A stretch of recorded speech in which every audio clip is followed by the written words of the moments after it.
What's going on, guys? My name is fakethriller, and I am joined today by Snoof603, and today we're doing a follow-up review on the Scar H, the weapon for the engineer class, and I think we might have a first where we where we talk about a weapon and decide that it's worse than what we initially gave it.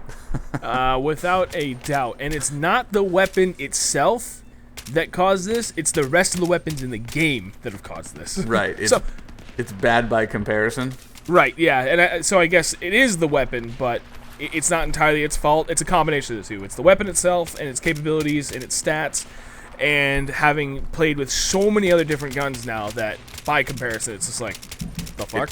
It struggles to, you know, to be honest, it doesn't have many things going for it in the pros department, because I think what does it do? Slightly higher damage than the rest of the.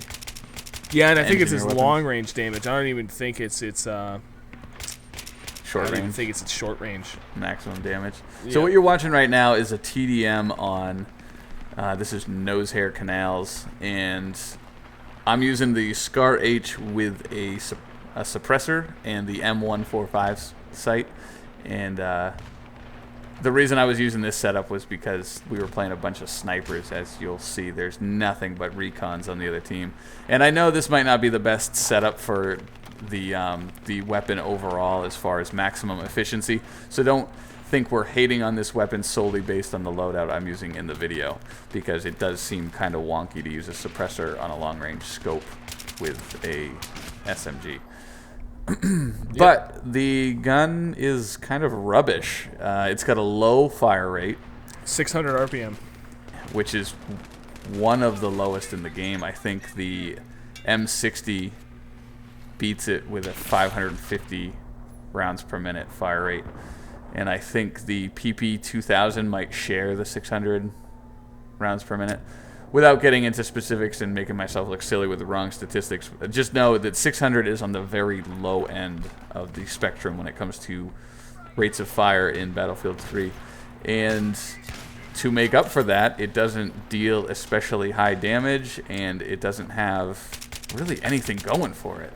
Well, the only thing it does have going for it, now looking at the stats, right in front of me, it does 30 damage at 8 meters and then down to 20 at 50. So, okay, yeah, 30 meters at 30 hit points damage per bullet at 8 meters. That's fairly high, but that is directly countered by the fact that you need to be within 8 meters.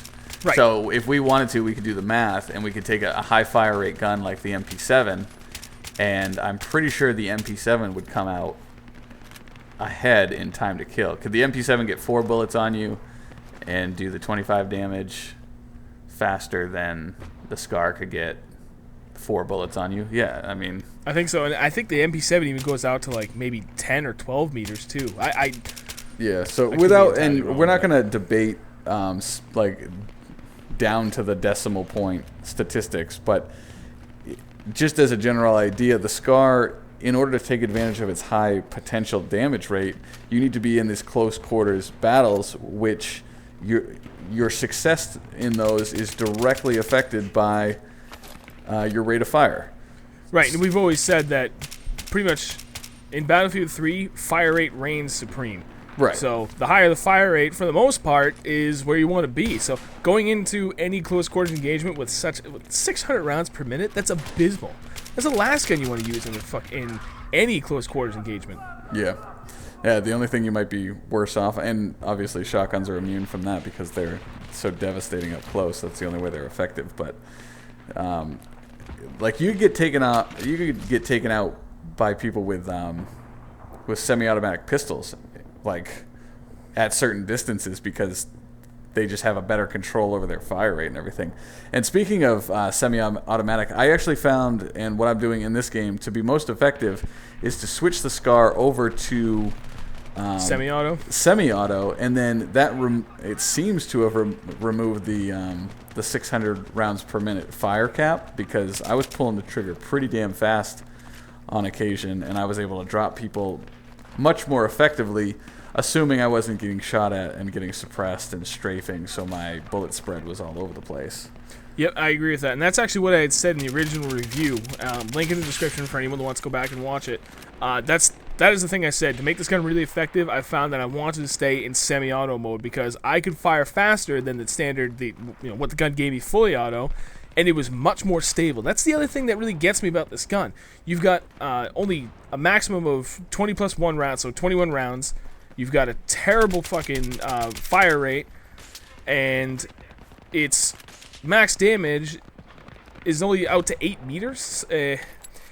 And the recoil is just bad. Like I was surprised. Like I forgot just how bad it was when I came back to it. I started firing. I was like, oh my god, this thing's all over the place. Yeah, I actually feel the same way about the recoil, and that's why I know in the original review I was given the loadout of the M145 scope, similar to what I'm using now, and just sort of setting up shop on a busy corner and looking to pick people off from a distance using that long range scope. And I did that to avoid having to go full auto at that medium range, because if someone it bleeds into the other statistics that are poor. If you only have 20 bullets in your magazine and you're trying to get somebody on the run, it's not a good combination, like with a decent amount of recoil and weak damage at range and everything like that. Like overall, the gun just isn't stellar, and I think it's safe to say that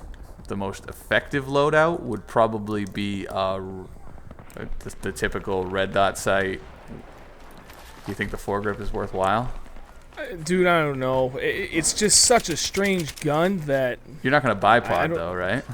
No, but yeah. So I guess go foregrip and then laser sight or flash suppressor. I don't know. Yeah, probably laser sight. I would think so. If you're hip firing, if you're in hip fire range, you could maximize your hip fire efficiency and I don't know, maybe pull a headshot or something like that. Yeah, and I gotta say, if DICE goes back through and they do another huge overhaul of weapon balances, this thing needs a nerf of some sort. No, and a buff? I think a buff. Sorry, thank you. I really think it needs 31 rounds, because that to me is the ultimate Achilles heel of this gun. It's got such terrible recoil. Not really terrible. I mean, there are guns that are far worse than it, but the recoil is worth noting. It's got absolute terrible freaking fire rate. And only 21 rounds? Like, give it 31. Or maybe even 27. Something similar to ACWR. It needs a little bit something. Because, honestly, I cannot fathom why anyone would want to use this gun right now when 90% of the other guns in the game are better than this. And not like OP better, just even slightly better, to the point where you're not going to be frustrated ultimately in the end, Yeah. Yep, so overall, we don't like the SCAR. I don't want to slap a rating on it because we don't want to breed negativity, but not a big fan of it. Hoping DICE looks at it and gets it a little bit tougher in the next patch. But that's the end of the video, so leave your guys' thoughts on the SCAR down in the comments, and we'll catch you next time. If you're looking for a little bit more Shustybang in your internet, be sure to follow us on Twitter at twitter.com/snoop603 and twitter.com/fakethriller. In addition, you can find us on Facebook at facebook.com/Shustybang. Also, be sure to follow me on Twitch TV so you can catch up with all our live streams in the future. twitch.tv/fakethriller.